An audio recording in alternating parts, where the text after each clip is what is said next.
You always knew before anyone said a word. The way a door closed. The specific silence that filled a room before everything went wrong. The sound of footsteps coming down the hallway, and the way your whole body would calculate in a split second whether today was safe or not. You learned to read the room before you even knew what that phrase meant, and you got very good at it. If that was your childhood, this video was made for you. Walking on eggshells is not just a metaphor. It is a neurological reality.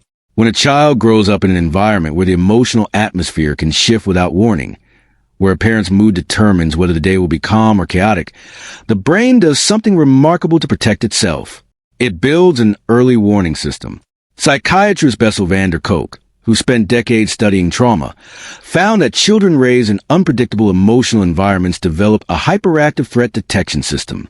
Their amygdala, the brain's alarm center, stays permanently switched on, not because something is wrong with them, because something was unpredictable around them, and their brain adapted brilliantly to survive it. Here is what that looks like in real life. You became an expert at reading microexpressions before you had a word for what they were. A slight tension in someone's jaw. A pause that lasted 1 second too long. A tone that shifted from warm to flat mid-sentence. Things most people never notice. You noticed everything.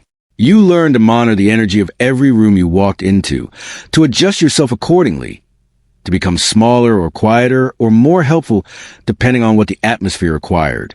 You did not choose this. Your nervous system chose it for you because at some point it was the only way to feel safe. Researchers at Harvard University found that children who grow up in chronically unpredictable home environments show measurable changes in the structure of the prefrontal cortex, the part of the brain responsible for decision-making and emotional regulation. The brain literally rewires itself around the instability. It prioritizes threat detection over everything else because, in that environment, threat detection was the most important survival skill you had. You were not anxious. You were adapted. There's a very significant difference between those two things. But here's what nobody tells you about the child who learned to walk on eggshells. That child grew into an adult who never stopped. The hypervigilance does not simply disappear when you leave the environment that created it. It follows you into classrooms, friendships, workplaces, and relationships. You still scan for shifts in tone.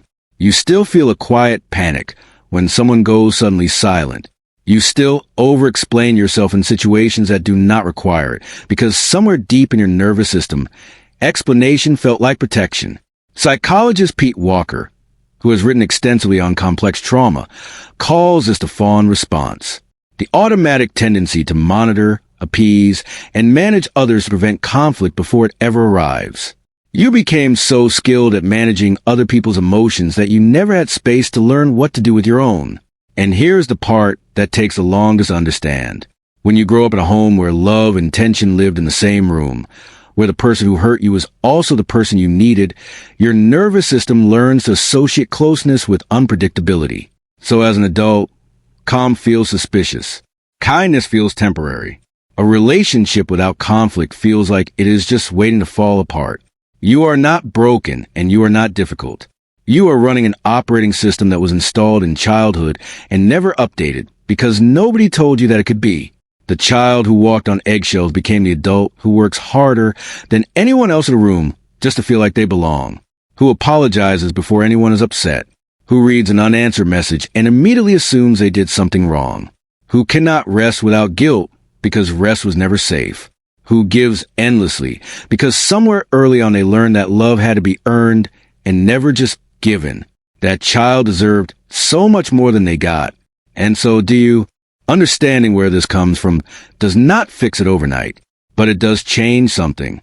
Because the moment you recognize that your hypervigilance was not a personality flaw, but a survival strategy, you stop fighting yourself. You start understanding yourself instead. And that is always where healing begins. If this is you, leave a comment below. You are not alone in this. Subscribe to InnerFeels for more videos that explain the parts of you that the world never took the time to understand.